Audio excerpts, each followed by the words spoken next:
Good evening, everyone, and welcome to Global Reads. My name is Rachel Darmiento. I'm the events coordinator here at AKFC. And if this is your first time joining Global Reads, our Global Reads Book Club is a special event series here at AKFC where we explore recent works, both fiction and nonfiction, that focus on international affairs, policy, and practice, with a special emphasis on innovation, fresh voices, and diverse perspectives.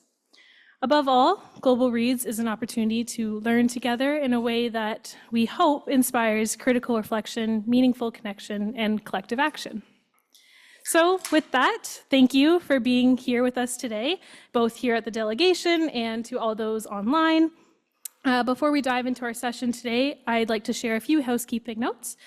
So firstly, for those in the room, you may or may not have heard that we are doing a book draw tonight.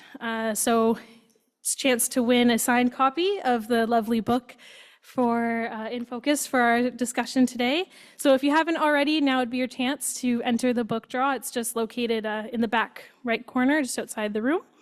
And second, towards the end of our discussion today, we'll open the floor for some questions. During this time, if you're here in person, we'll bring over a microphone to you. And if you have any questions online, please feel free to enter them into the chat throughout the conversation, and we'll do our best to speak on your behalf in person. Lastly, once the formal program wraps up around 7 p.m. today, we invite you to stick around, and we'll have some more refreshments outside in the atrium and reception for continued conversations. And on that note, it's my pleasure to turn the floor over to our CEO, Khalil Sharif, to say a few words and introduce our speakers for tonight.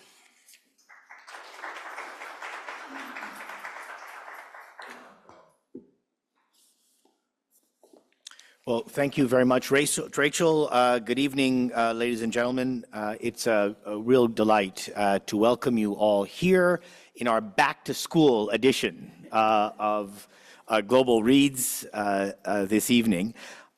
Welcome all of you in person and those online to the delegation of the Ismaili Imamate. We're here in Ottawa, the traditional lands of the Algonquin Anishinaabe people who for centuries, maybe even millennia, gathered here at the place where the three rivers meet in a great spirit of hospitality. You'll know, those of you who know this history, that every season the Algonquin people of this land welcomed Indigenous people from a very large catchment area in the Ottawa River Basin to this place in a spirit of exchange, certainly of exchange of goods and services, but also of relationships and of ideas.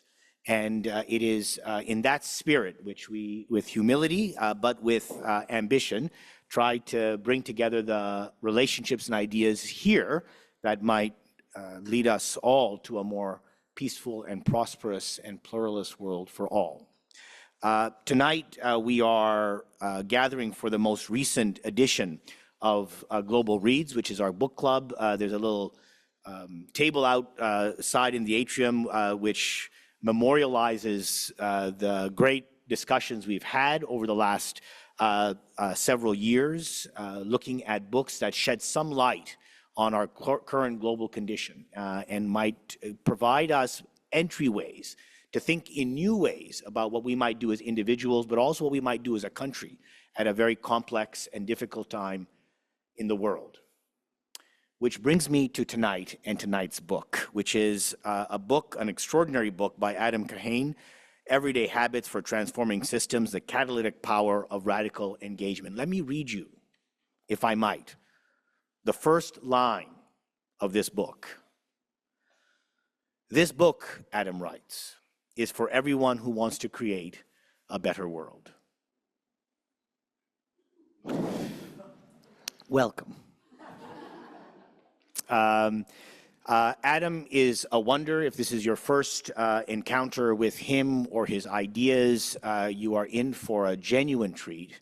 Adam is not just an author, although you'll see him with his authorial voice today. Adam is a practitioner of a very interesting and unique art. And it is the art of relational dialogue taken to its most elaborate and sophisticated form. What do you think? Yeah, I'd like to. All right, I can leave. And it is a challenge to all of us who think that we do this thing called conversation and dialogue every day. It is a challenge to us. It will challenge us to recast our own understanding of what relational dialogue actually means. Adam has written several books. I came to know about him because of one of his earlier books called provocatively, Collaborating with the Enemy: How to Work with People You Don't Agree With or Like or Trust, which seems very important in the time that we are living in, which, if I might put it this way, is an elaborate and extended memoir of his own experiences navigating through situations in which he or the people he was working with had to do exactly this in specific settings of discussion, dialogue, negotiation, or conflict. This book takes a step back. And Adam is inviting all of us to consider what this means for all of our engagements in large systems. And I would characterize one of the great challenges of our moment in the world today is that it's very hard for us, when we look out to a world that seems fractured and fragile, to find sites of agency to do something about it. That it feels that our ability to find a footing that might allow us to exercise affirmative and positive agency in the face of fragility in the world is increasingly fleeting. That the complexity and dynamism of the world make that virtually impossible for any individual, but maybe even for large collectives. Adam is seeking to challenge that idea. He is seeking to help us overcome that idea by elaborating a program, a series of ideas and ideals that might guide us at a time of difficulty and complexity in the world. And in that sense, it is a realistic book, but it is very optimistic. And for that, we are very thankful. And I think you're going to get a kick out of exploring it. We have tonight as his conversation partner one of our newest senators, Senator Farah Mohamed, who comes to this august office with decades of work and track record in engaging Canadians in important work, both in government and in civil society. Most recently, she ran the King's Trust, where they were working on issues especially of youth development, youth engagement, employment for young people who are outside of education and employment opportunities today. Farah has been a great leader in civil society in the country, and it is a great testament to our process that people like Farah have now been afforded the opportunity to exercise all her skills and experience in an important office of public leadership. We're delighted to have Farah and Adam in conversation today. I want to thank you all in advance for agreeing to do this. Thank you all for participating in tonight's event, and I will hand it over to Farah to navigate us through this conversation. Farah.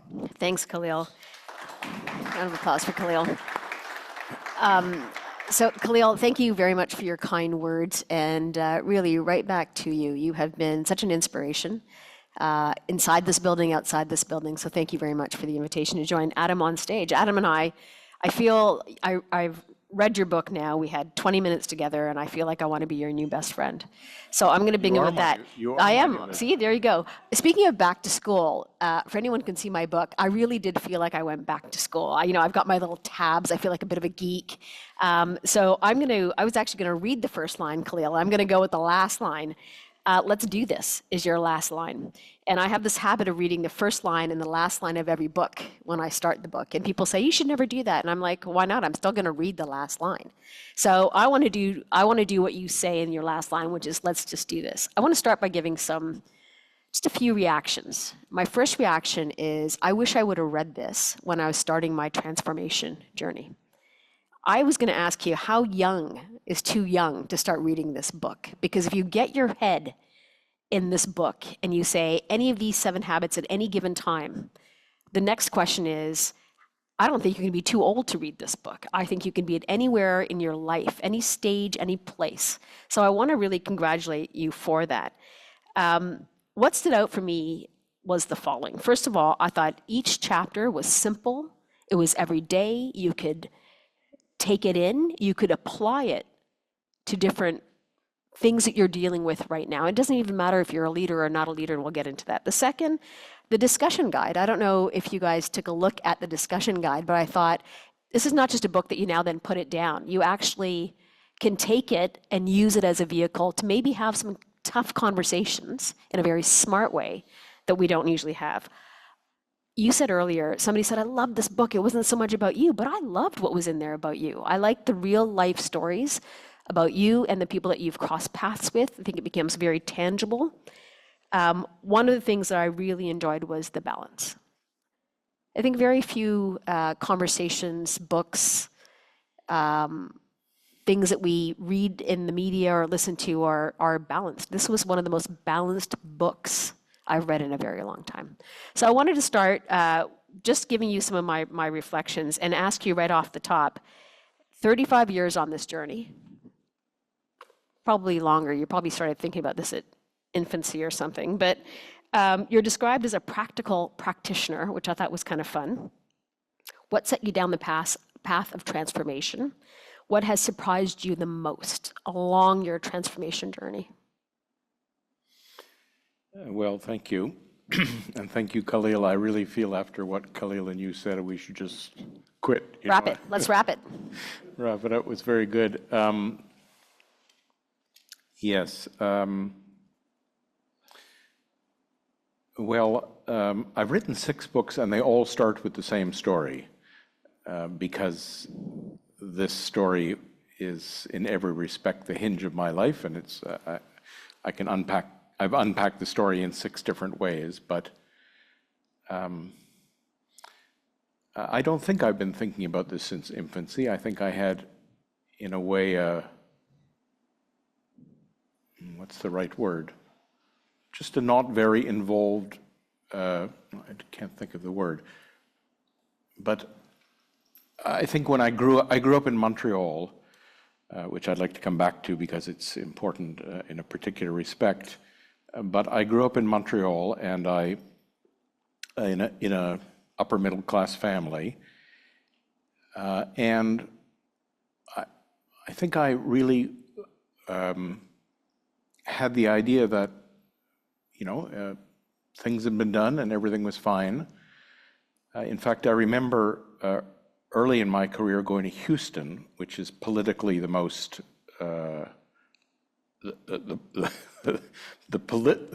politically the place most different from Montreal I've ever been to. But what I liked so much about Houston, and what really struck me, is people really have the sense, we built this place, we're gonna make it better. And I guess there are people like that in Montreal, but I didn't know them growing up. So I studied physics, I went to graduate school, I joined Royal Dutch Shell in London in the strategic planning department, very happily being a corporate drone. And the event that got me started, and which is the beginning of all 6 of my books, is in September 1991. Shell was contacted by a professor from the University of the Western Cape, a historically black university in Cape Town, Peter LaRue, who thought that the Shell scenario methodology could be useful for thinking through strategic planning, as it were, for the transition from apartheid to democracy. And could Shell send somebody to provide methodological advice? And as I was the youngest and most expendable member of the department, I was sent. And this was the most extraordinary thing. I didn't even know it was possible. They did something that nobody had ever done in this field before, which is compose the team not just to people from their own institution, as we did at Shell, not just from their own party. This is a university associated with the African National Congress, but of leaders from across South Africa, black and white, women and men, opposition and establishment, left and right, politicians, business people, trade unionists, community leaders, academics. And I never heard of anything like that. I didn't know it was possible. Not only was it possible, it was a lot of fun and very creative and made a modest contribution to the transition in South Africa. So to make a long story short, I never went back. I emigrated from London to Cape Town and started doing this work in South Africa, married the project coordinator, you know, the usual story. And that's how I got started. It really was as straightforward as that. And there's many things that could be said about that, which is why I've unpacked it in 6 different ways in 6 books. But that's how I got started. And it was, I guess the reason I'm saying it with this tone of voice is it was completely unexpected. And it changed, my life was going in one way and then it went in another way. Yeah. It was transformed. I'm going to meander through your book, and I'm going to ask you some what might seem like strange questions. I have a communications background. So, you know, you look at the title of the book, and it doesn't say skills, it doesn't say strategies, it says habits. Why use the word habits?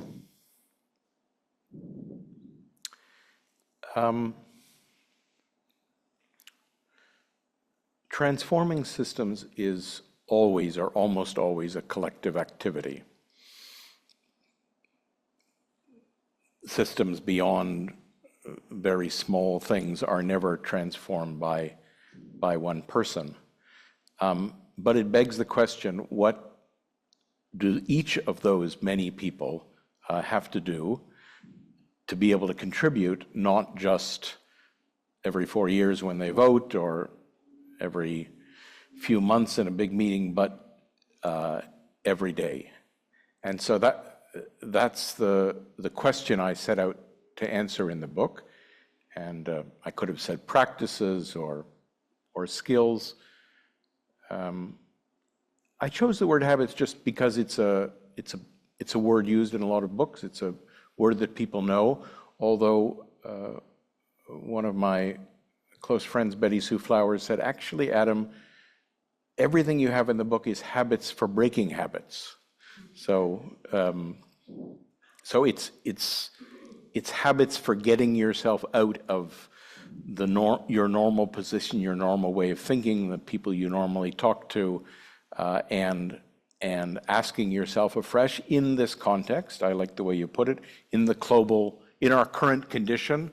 The French have a word, our current conjuncture, whether it's the small conjuncture or the global conjuncture, as Khalil said. What must I do now? What must I do today?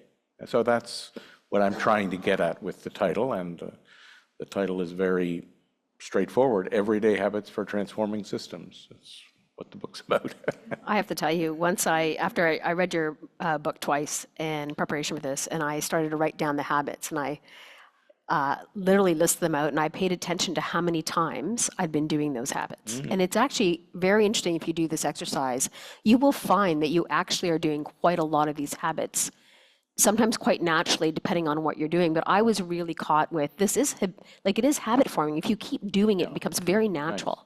And some of the things that we already do, I mean, I speak to people I don't like and don't share all the opinions of quite often. And we don't think that we do it, but we do it. And I think that's really important, to be aware of the things that we are doing and then focus on the stuff we're not doing. So, I really, I found that was quite interesting about how you chose the language you chose, because people will read things depending on whether or not it appeals to them.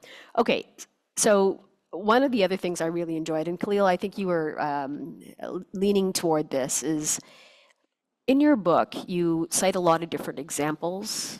And when I was reading this, I thought, okay, this is applied in the private sector, in the public sector, in the social profit sector. And so you have a lot of experience. You've done a lot of things. You've spoken to a lot of people. When you look at each of those different sectors, is there a sector that you think has been more successful in transformation? And if so, why? Why that particular sector? And I'll give you some time on this, and I'll say, think about, has it stuck? Did it take a lot of time? Did people come in and out of the system? So what are all the different factors that lend themselves to a system that would be able to transform, maybe perhaps a little easier than the other two systems? I don't know. In fact, most of my attention these last decades has been on what can those sectors do when they work together, because you can think about business, government, and civil society having complementary competencies and limitations. So I don't. I guess the easy answer would be civil society, but I don't know if that is true. I think it's when, at least for larger social or societal systems, they end up being some kind of interaction among the sectors. The best example of a system transformation, ordinary example that I've thought of, I had an event like this in Montreal a couple of months ago, and my interlocutor has been involved in in bicycle activism for bicycle transport in Montreal. And it's really a very good example because it's taken decades. I remember when I was in high school, there was a fellow who had an office in our building, was named Bob Silverman. In fact, the CBC this morning said there's some bike path named for him. He was called Bicycle Bob Silverman. I met him when I was, I guess, 15 or 16. We all thought he was really, literally crazy. We thought, oh, there's Bicycle Bob, ha, ha, ha, people are going to bicycle. And whatever that is, 40, 50 years later, it's happened. And it's a good example because it's not hard to figure out that it was a combination of cultural change and policy change and political movement and neighborhood mobilization and physical infrastructure that was not at all straightforward, and in this example has unintended consequences to gentrification and lack of access to people who can't use bicycles, etc. So the thing that became clear to me when I tried to go back to the basics, when I was writing the book, which I didn't have this bicycle example in mind, but when I thought about South Africa, which is a place Dorothy and I have lived together for over 30 years. So I know the story pretty well. And it wasn't at all the case of one person doing one thing. I mean, maybe if you don't know much about it, you would say Nelson Mandela was released from prison and then South Africa was sorted. It wasn't like that at all. It was many people doing many things for many different reasons over many years. Somebody pointed out to me the other day, the ANC, the African National Congress, was founded in 1912. So to understand that it's not one person, one sector, it's, people doing what they think will move things, often for different reasons, often in conflict with each other, pluralistically, I guess you'd say. That is what enables things to change or not change.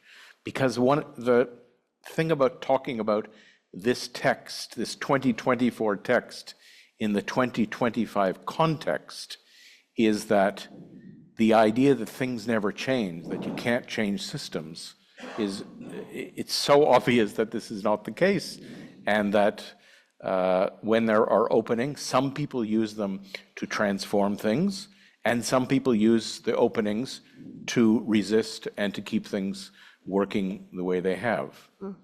So, I really thought it was interesting when you were talking about things that do not get transformed and why they don't get transformed. And, when you have the three sectors working together, unfortunately, I've seen it where there's so much clash that there is no transformation. It becomes who has the bigger voice or who has the most power. And then I've seen it work beautifully. And, I think that's the point, is we've got very differing circumstances.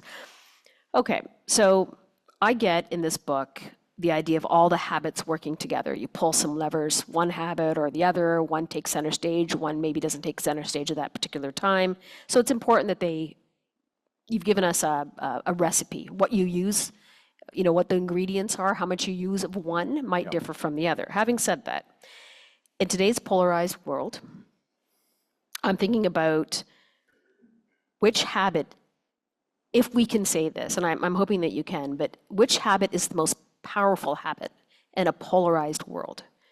And on the flip side, which habit do you think needs to take a little bit of a back seat? So I encourage you to pick whatever issue you want to pick, or maybe don't pick an issue. But when you think about polarization, and you talk in this book about the importance of collaboration and conversation, you have these 7 C's. Yeah. You know, and I just actually want to read them out. The 7 C's you said, consciously connecting, colliding, communicating, confronting, competing, and collaborating with. Gosh, I didn't know I had 7 C's. Must have been an accident. The next book is going to be called The 7 C's. I forgot. But I really was Yeah. quite captured by that, because you do have to, you know, press the pedal at some times, and depending on what circumstance you're finding yourself in. So I'd really like you to reflect a little bit on that. Yeah. So I'm picking up the book because I actually have to remember the 7 habits. And it's important to say this isn't my invention at all. It's what I distilled from literally hundreds of conversations, and it was fun but not easy to make a list of 7 things that are fresh and interesting and useful. And I did it not by myself, but with a big group of co-authors. And I'm interested that you could recognize all 7 of them in your own experience. For me, several of these, looking for what's unseen, persevering and resting, these are things I've thought about a lot, and I think I'm pretty good at. And other ones I'd really never thought about. They came up in the conversations, and they're fresh for me. Acting responsibly, working with cracks, which maybe we can come back to.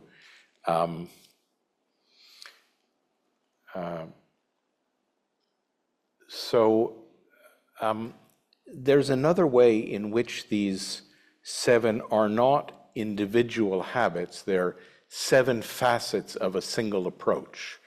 And the single approach I call radical engagement. And in the book, there's just a few paragraphs about radical engagement. But as I've spoken about the book these past few months, I realize that's maybe the more interesting message. What's the underlying habit, which I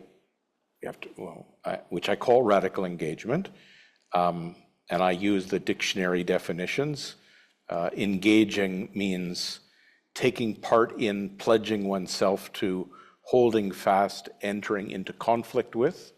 This is radical or radically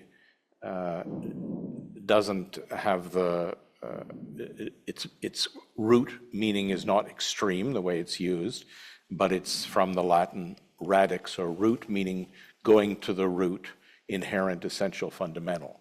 So what is radical engagement? What is engagement that goes to the root? I think that's the core habit. And when I just want to read you one paragraph, and I think you'll see that this is what's required to deal with polarization. And another word for polarization would be separation or apartness. And as you know, the word apartheid is just the Afrikaans word for apartness. That's its literal meaning. And so I think this is the most useful paragraph of the book, or the most fundamental paragraph. It says, I wrote, radical engagement with a system doesn't mean participating in that system distractedly, resigned, knowing it all, hierarchically, at arm's length, with arms crossed, superficially, impatiently, saying take it or leave it. It means taking part in it alertly, with hope and curiosity, horizontally, leaning forward, hands-on, digging deep, persisting, and above all, reciprocally and relationally. So that's the closest I've come to what, to the essence of how do we live with the world in all its difference and disagreement and plurality, and that is what is at risk in a situation of increasing polarization and fragmentation and demonization if it's not just I look at things differently, but you're wrong, and it's not just you're wrong, you're actually the devil, well, then what can I do? Then what I ought to do is kill you. And there's a lot of that going around. There's a lot of bullying and bombing going around. So I think that's the fundamental orientation that's required. I struggle, and I totally get it, and I agree with everything you said. I struggle with this idea of radical engagement and what that means to people. It is in some ways such a loaded term. And depending on, there are many words that we've had, and one is being a feminist. It's loaded, it means something to someone. And radical engagement, depending on who you're talking to, I think can mean different things to different people, which is, I think, part of the fascinating part of the conversation, right? In terms of how do you navigate spaces like we are in right now toward a peaceful resolution, or one that works for the many and not just for the few. And I think that's, so I struggle with how do I even engage in radical engagement with people really you just can't have a discussion with, and the extreme is so dangerous. And there's so many different examples, unfortunately, that we do have. Okay, I love talking about cracks, so I am going to go to cracks next. But let me just make a comment on that, if you just don't mind. No. So first of all, I'm not attached to the phrase radical engagement. I like reading dictionaries, and it was one of the rare cases where the dictionary definition of the two words said exactly what I wanted to say, which is connecting under the surface with the idea of roots. But I'm not attached to the phrase, and lots of people have told me they think that radical has too many other connotations. We can call it relational dialogue if Khalil hasn't copyrighted that already. He left the room for a few minutes. I think he probably did. But the point you've just made is one that I have spent the past 12 months thinking about, because as you know, books are finished long before they're printed. So this was finished exactly a year ago. And so I spent the last year working on another book, which is a second edition, much revised edition of Collaborating with the Enemy. And when my publisher asked me to make a second edition, I said I'd be happy to, but on the condition that I could rewrite the whole thing, because there were things I thought weren't right. And sorry, when did you write that one? The last year. No, the first. 2017. 2017. Oh my goodness. And it's actually not really my best book. It's just my best title. It's a really good title, and but just to talk about the current global conjuncture, last month it was in the top 500 books on Amazon of all books. So it's just the title. I'm not claiming credit for it. And I don't know. I think you should claim credit. I say go with it. Anyway, it's coming out November 25th, and I'm very happy, thanks to Iman Al-Qadi of the Dubai Future Forum. We'll be launching it in Dubai Oh, wonderful. in a couple of months. But what I did in rewriting it is to really, I wanted to take seriously this idea of enemy. In the first edition, the title is a bit of a ruse. It's a bit of just a throwaway. But I thought, no, let me take this seriously. And I'll just say one thing about it, because I think it gets to exactly the difficulty that you pointed to, which to me is central. When I published the book Collaborating with the Enemy, one of my colleagues named Zaid Hassan said, "This is really a bad title, Adam, a really bad title. You risk being seen as crypto-Schmittist." Anyhow, Zaid and I had a lot of arguments about a lot of things, so I just said, yeah, whatever. But I went back to it, and what I realized is his point was exactly right.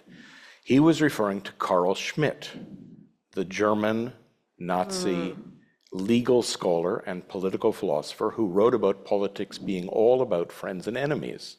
Friends are the people you would die for, and the enemies are people you would kill. And Zaid was saying, be careful with this word enemy. You're entering into a whole discourse. You don't even know what you're entering into, which he was correct. So what I've said in the new edition, and I'm really happy that, because I think this is something different. I think he's right. The problem is deciding in advance, these are the people we can work with, I can work with, my friends. These are the people I could never work with, my enemies. It's white and black.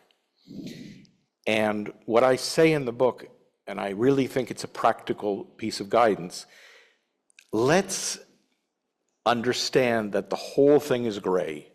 There may be friends I don't need to work with. It's not really very helpful. There may be enemies that actually, it's very important that I find a way. It's difficult, extremely difficult, but I need to. And so I think the problem is the ex-ante classification. I could never work with those people.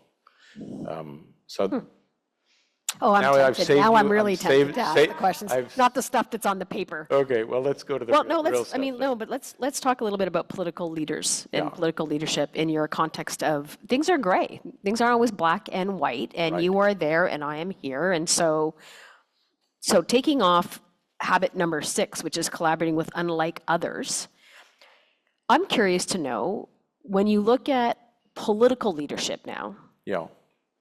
what advice do you give political leaders when they put down this book and they think, okay, what is the hardest thing for political leaders to practice? What do they need to get right in this time where we actually can't afford black and white anymore? Yeah. Well, I've never been a political leader. So you can say anything. Yeah.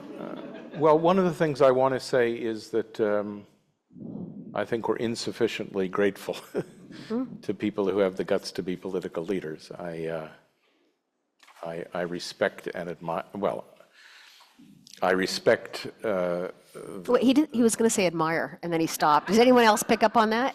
Well, I respect the vocation, and I was over the summer dipping into Michael Ignatieff's book about his experience in politics, which is interesting because he was in it so briefly. And one of the things he said that I underlined was that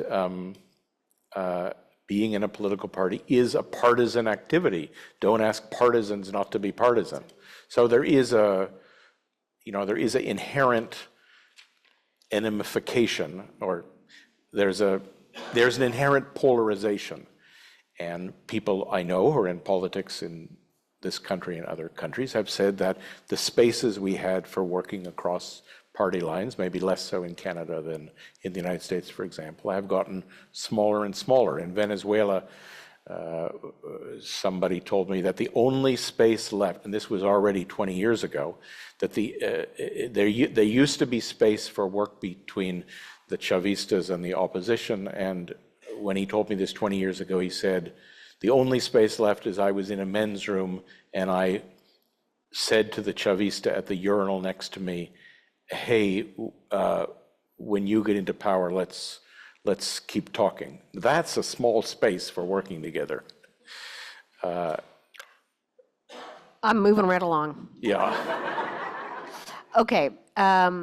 So bizarre example. Bizarre, but I liked it. Yep. Bizarre example, but yes. So I worry about that more than anything, this decreasing space for working with unlike others, people we don't like, people who are not like us, because then we can't do anything.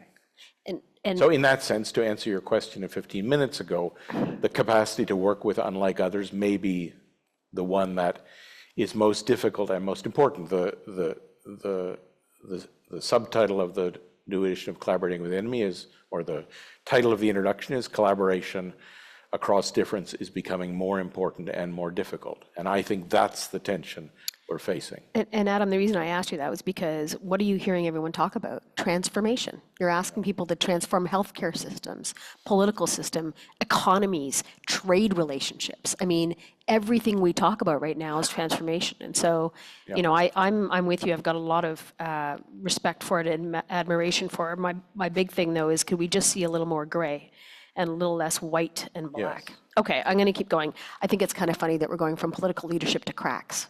but I'm just going to leave it there. So I would like to read something from your book. You have an interesting turn of mind, Sarah. I know, Really, it's a good where thing your and a mind bad goes, thing. I can just see it. It's a good thing and a bad thing. My parents are watching this, so we're going to just leave it at that. I'm going to read a little bit from your book, if you wouldn't mind. A crack can show up as a problem and/or an emerging solution, as a wound or a site of healing. A crack can often appear at the edge of a system or an underlying fault line. It can start small and faint and be ignored, and can grow suddenly and quickly and then no longer be ignored. It can lead to the whole system collapsing and/or transforming. When we talk about cracks, often to transform things, to call out a crack, to look for a solution, I work with a lot of young people, and they are eager to transform, to build, to lead, to change, but they don't have the power to do that. And so they come up against people who do have power. So how do we balance that? We see a crack, we want to change it, we have the drive, we have the curiosity, we even have the skills. But you're up against a system that maybe doesn't want to change, or somebody doesn't want to give up power. How do we actually navigate that space? Because I loved that paragraph.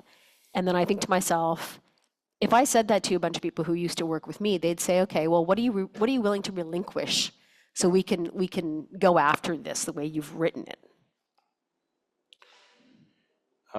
So that metaphor of cracks is one part of the book which I think has resonated more than any. And so I've had a lot of conversations with it, and this word is used. It's a very rich metaphor. Bayo Akomalefe writes a lot about cracks. I quote him in that on that page. And often what happens, because as Tim Broadhead said when I first started writing this book, the whole thing about systems is they're meant to keep doing what they're doing. Mm-hmm. When a crack occurs, and I think cracks occur all the time, often the reaction of people who for whom the system is working well, for whom that the system is giving power, is to ignore them or cover them up, or literally cover them up, and say, no, there's not a crack here, pay no attention, everything's fine, we'll just make a little tweak, how about $10, would that work? So this idea that it's in working with cracks that we can change things. One of the things about 2025, which Tim also pointed out, is that it's not that the situation the systems are completely stable and there's a little crack we can work with patiently for months or years or decades. Many systems are crumbling like an avalanche, and the challenge isn't to find a crack, but to find any foothold at all that allows us not to be swept away. So yes, I'm going to say now what I was going to say later, because I think it's the best answer I know to your question. Okay. So I'm from Montreal. It's required of Montrealers that if we're in any public setting at all, whether it's a webinar or an in-person event, we must quote Leonard Cohen at least once. It's the deal. And of course, that is where I first heard the word cracks. Many of you are nodding. There's a crack in everything. That's how the light gets in. It was in the book, but it turns out you can't put song lyrics in a book. It's absolutely forbidden. You'll be sued immediately. You'll never get permission. So at the very last minute, the lyrics were taken out. So in talking about it, not in writing but verbally, I looked up what Cohen had. It turns out he'd been interviewed about that chorus. It's the song's anthem, and the stanza or the two sentences of the chorus before that are even more interesting, and it's very applicable, I think. It is ring the bells that still can ring. Forget your perfect offering. There is a crack in everything. That's how the light gets in. And in the interview, Cohen, who, as you know, had mystical tendencies, said there's a bell that everybody can ring. Everybody has a bell they can ring. It might not be obvious, it might not be visible, but everybody can do something. And I really believe that. But, and this is for me the really interesting part, the requirement is to forget your perfect offering. Forget that your plan is perfect, that your partners are perfect, that you're perfect. Just forget it.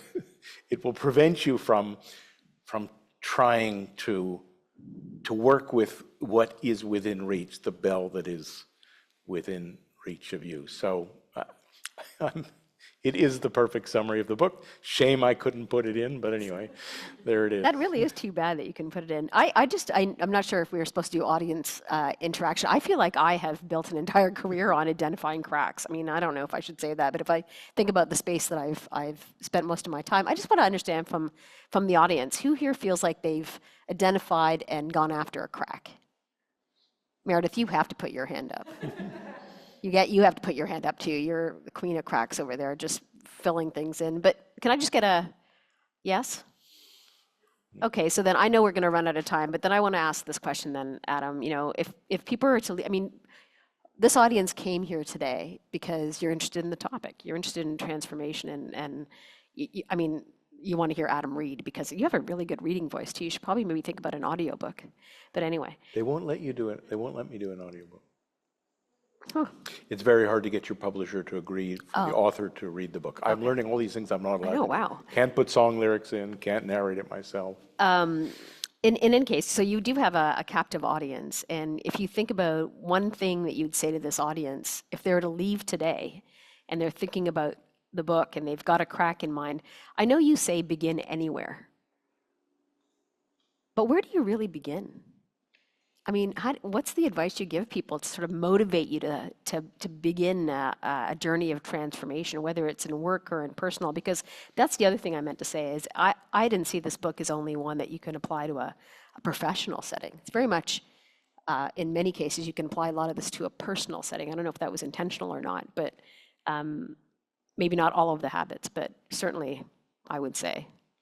So what's the advice you give? It feels like, you know, the world is in trouble, and it's sometimes a little overwhelming to think about what crack you're going to go after and how you're going to tackle it. But would love your insights and any words of inspiration that you could give. Well, I can't promise words of inspiration, but I would say three things. First of all, yes, there's lots of things in the world that are worrying, terrifying. I'm not alone in that. Somebody in Ottawa said to me a few weeks ago that Canada is the Ukraine of North America, which I thought was a very good, unexpected, but good analogy and terrifying.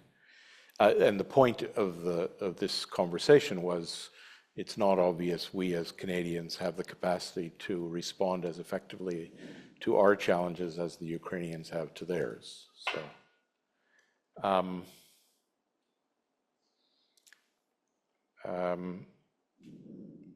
the second thing is, what's become clear to me in presenting the book is the book does not tell you what to do, really zero, but it does provide a way for you to figure out in your specific situation what you can do. That's what the 7 habits are, just a way of discovering for yourself what's the bell that you can ring. There's not a recipe for it. You have to find it, and this was the Cohen mystical point about everybody having a bell, even though it may not be visible to them. And the final thing is where I got the title of the conclusion, Begin Anywhere. Somebody said that to me, and I looked it up, and I found there's a wonderful phrase that I'd never heard before, which is by John Cage. I don't know how many of you know the name. He was an avant-garde composer, and I didn't realize he said, and this is my piece of advice, he said, there's a temptation to do nothing simply because there's so much to do then that one doesn't know where to begin. Begin anywhere. Doesn't matter. Begin anywhere. I think that's a great lead into our Q&A. So I think, Rachel, we have an opportunity for people in the audience to ask questions. Ask all of your questions to Adam. Okay, I think we have a couple here in the middle. Can you also just tell us your first name and what brings you here? Sure. Well, thank you. It's so wonderful to be here. My name is Anna Vogt. I work with Mennonite Central Committee. It's an NGO that does relief and development, peace building, and I actually lived in Colombia through the peace process in Colombia. Wow. And I think one of the things that struck me about that space of transformation and working with civil society groups was that it was probably the most beautiful and personally transformative experience for me, but also all of the joy that was in that work. And just not from me, but from the people who are absolutely, it was terrible and devastating and hard situation, like not to make light of any of that, but also the joy that accompanied the chance to do the work. And I'm wondering if that's maybe a clue or just your perspective on where the joy is also that space where you can work on those cracks. And I'm curious if that resonates. Did you want to take several at a time? Yeah, why don't we do that? Yeah. I'll add to that. My name is Jean-Marc Mangin. I'm with Philanthropic Foundations Canada. And I'd like to follow the point that Tim brought to you in terms of the system are not transforming, they're crumbling, they're collapsing around us. So and what's the impact of that very pragmatically on our sense of urgency, on putting our bodies out there in terms of personal risk. Today, as response to the killing of Charlie Kirk, the senior Republican leader says, taking a clue from Trump, saying that the radical left is behind this, is that the NGOs and the patrons. So, but that's the people in the room, and so even when we don't call ourselves radical, we're perceived as dangerous radical by those that hold significant power in our world. Canada's in a different place, but we as you pointed out yourself, we're the Ukraine of North America. We're very alone. So in that context, we need to focus on very few priorities. And for those that have been working on social justice, when we now talk about protecting our sovereignty, protecting our economy, we're not talking about justice anymore. You see big elements of the environmental priorities being sidelined. And so what's the impact of these 7 habits, which appeal profoundly to me? And to me, there was some echoes of Robert Chambers, like 40 years ago, and putting the last first. That had an amazing influence on my life, my approach into international development. But the development architecture is dying in front of our eyes. So what's the impact of the context in putting these habits to work? Okay. Do you want to take one more and then you can maybe address all? Yeah. Any other questions in the room and then we'll go to online? Yes. Thank you for the inspiring conversation. And I'm Shi. I'm a sustainability consultant. I'm from the field of sustainable development.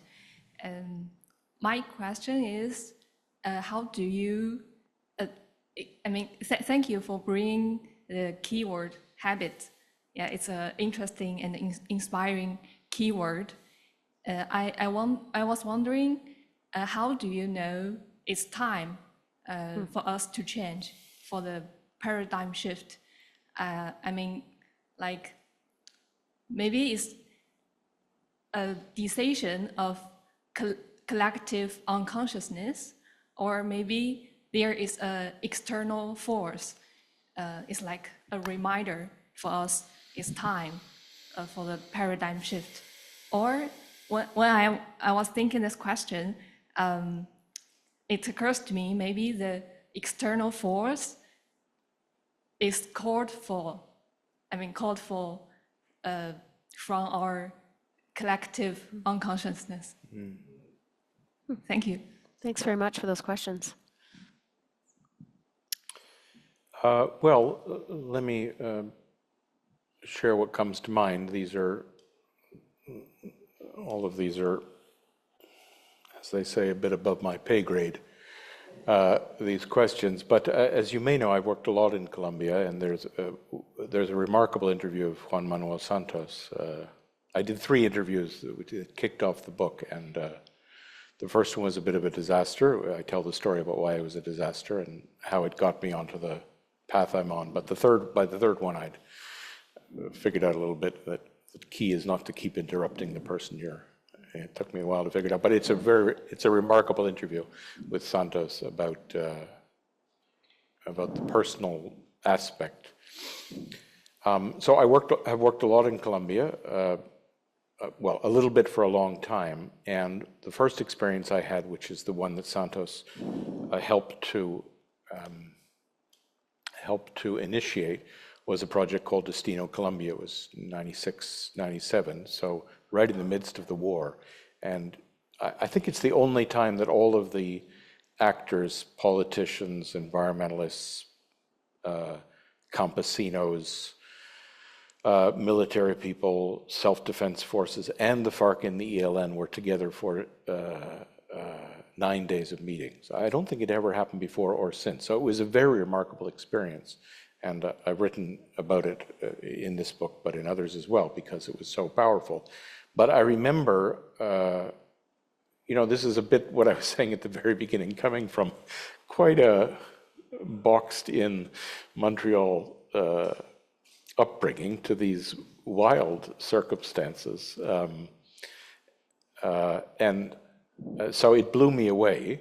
And I think you were with me, Dorothy, in one of those workshops in Colombia, and I remember saying something that was shocking. It was people didn't understand why I said it, but I really meant it when I said it. That this is like my wedding all over again, because it's that joy, but it's the specific joy that comes from connection, and especially in that context, people that you never thought could connect with one another, and I certainly never thought I could connect with them, that at least there were moments when we were one.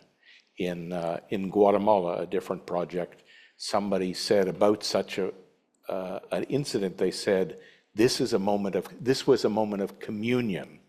Now, I think in a Catholic country, to say it's a moment of communion, literally we are one body, at least for a while. So yes, I think there's a joy, and there's probably lots of aspects to it, but that's the part I experienced, that joy.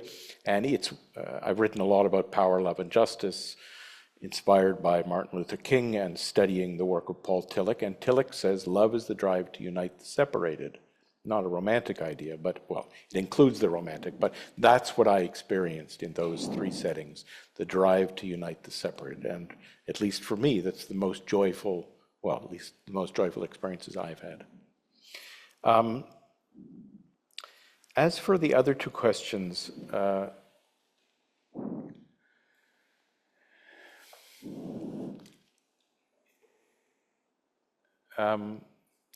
I think our situation is changing dramatically for reasons everybody's aware, well, for many reasons that everybody would have everybody in this room would have an understanding of. The international development sector, the trade system, defense arrangements, et cetera, the stuff that's in the newspapers every day, the political culture south of the border and other places, et cetera, climate change.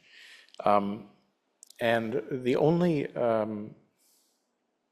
thing about this which is clear to me is that such a situation requires more than just trying harder to do what we've always done, which is, of course, by definition, what we're used to. So there may be this thing we've been doing our whole careers, or shouting in the streets, and it may be true, but it may not be what's required now. I don't know what's required now, and I think maybe different things are required of different ones of us. But I think the essential thing that's required is, well, I'm using the word radical engagement as a placeholder, but to be sensitive enough to what's going on with others in the system, in the world, you call it the collective unconscious. There'd be many levels to it, but be sensitive enough and be alert enough and be relaxed enough to say, oh, okay, I see, yes, I always thought I needed to do this, but but something else is required of me now. And I can't tell you what that is, but I think that sensitivity is what's required.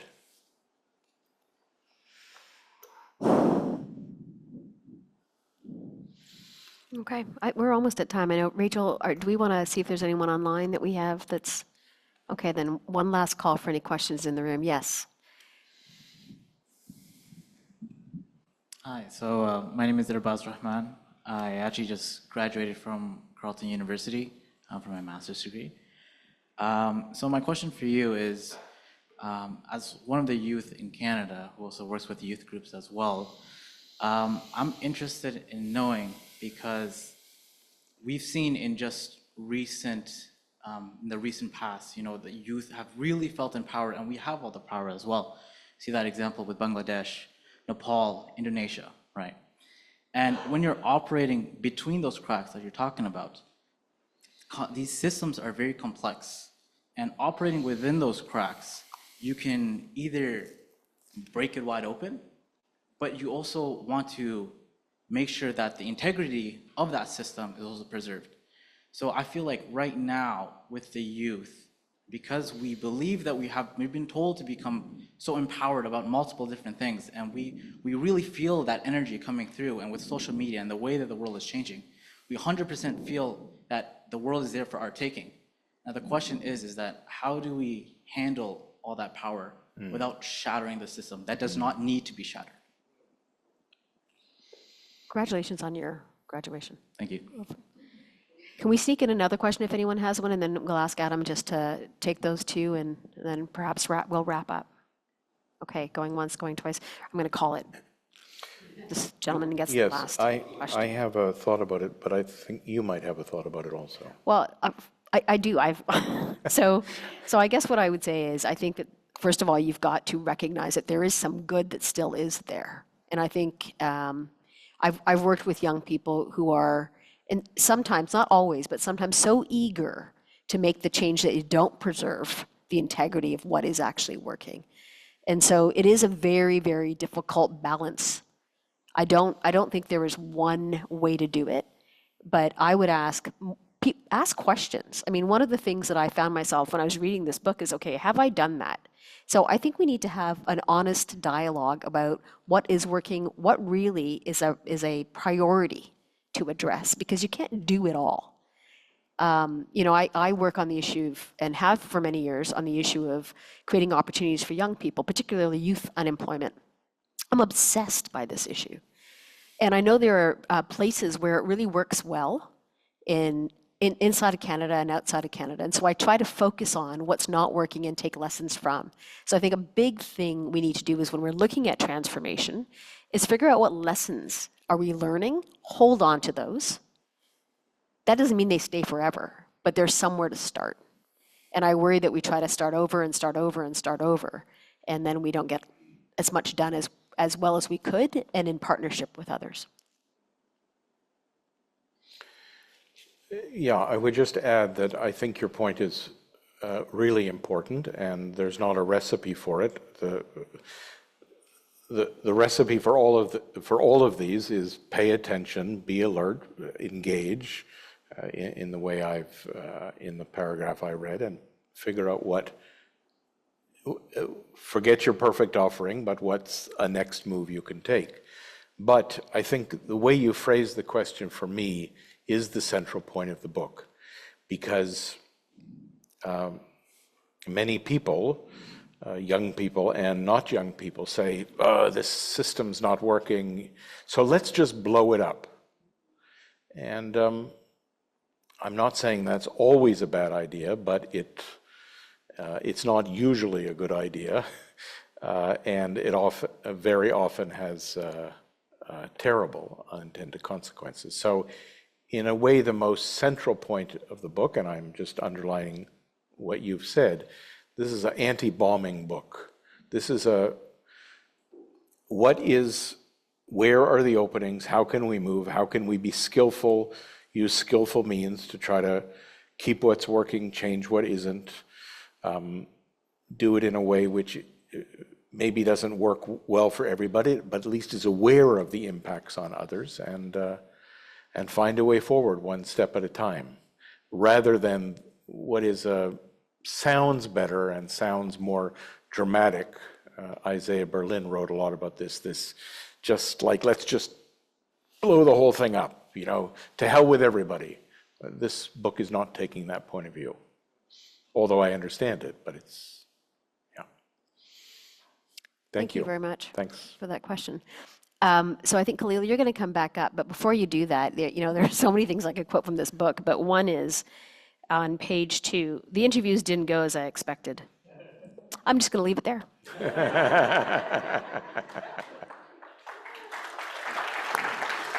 Thank you.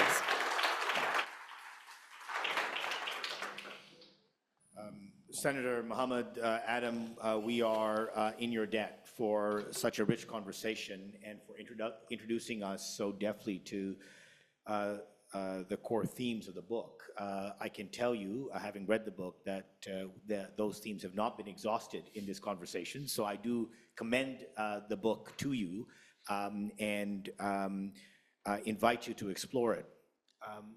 One reflection on the book and what we've heard tonight, and perhaps one dimension that is yet to be explored, and what I appreciate perhaps the most about Adam's effort here.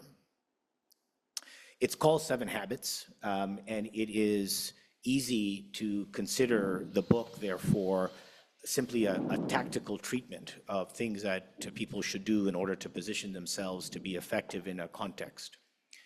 That's certainly true. There is practical advice littered throughout the book. But there is more than that, because at its heart, what comes across in this book is a very deep moral vision. It is ethically rooted in an important way about what we owe each other as people, and what we owe each other as people across difference. We have here 2 colleagues of mine who have been serving at the Global Center for Pluralism, Huguette Labelle, who is a founding director of the Global Center for Pluralism, Meredith Preston McGee, the Secretary General of the Global Center for Pluralism. When His Late Highness, the Aga Khan IV, decided to establish in Canada, with the Government of Canada, this global resource space called the Global Center for Pluralism, it was actually drawn from the same moral commitment that I think comes through in the book, which is that we are all in this together, that our differences can be a source of common advance, can be an engine for collective progress if we can harness it, if we can see in our differences the promise of a new kind of collaborative, creative, collective effort. And that was cited in Canada. It was a great indication of the promise of this place and what it represents in the world. And while that action was an action from 20 or 25 years ago, as I read through this book, I couldn't help but think of how important that idea is today for Canadians. How the idea that this country and its ability to continue to be the world's learner-in-chief in pluralism, not to be arrogant about it, but to redouble our civic intent to make our own diversity work, is important not just for us, but it is important for the world today. That it is in fact an asset for humanity, not simply one that we can sequester for ourselves.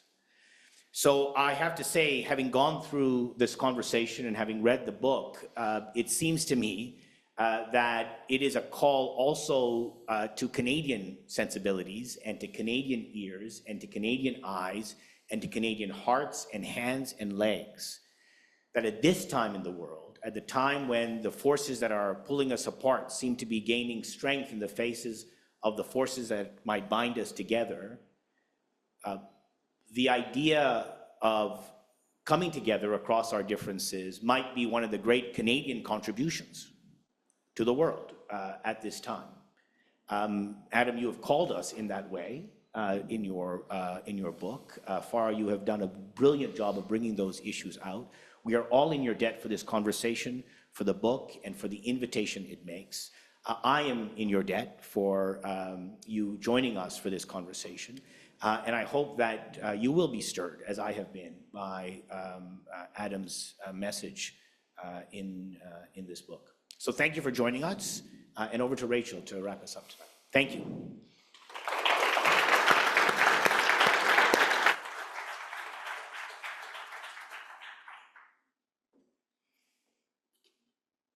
Sorry, I've got my hands quite full.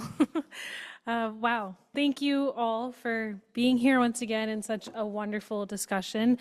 Before we wrap up today, I'd like to invite you to take a moment to reflect on what you've just learned. There's a QR code on the screen which leads you to a tool called Slido.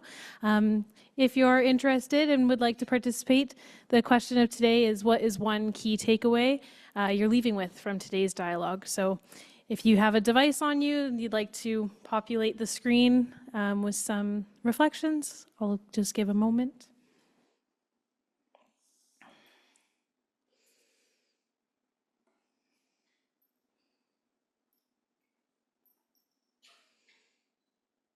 So the first reflection is to ring the bells that still can ring.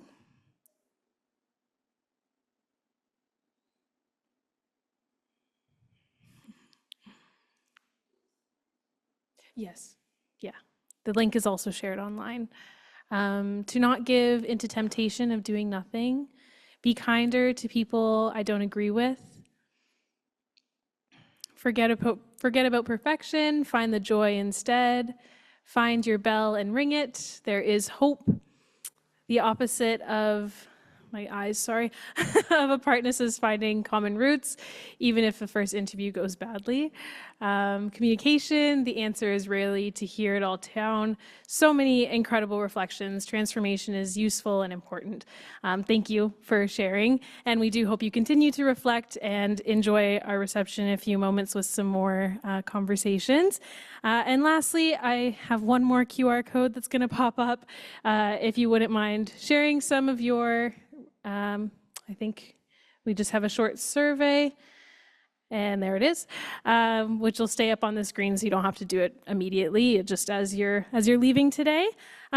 So before I send everybody off, I will do a draw of the book giveaway that we have here.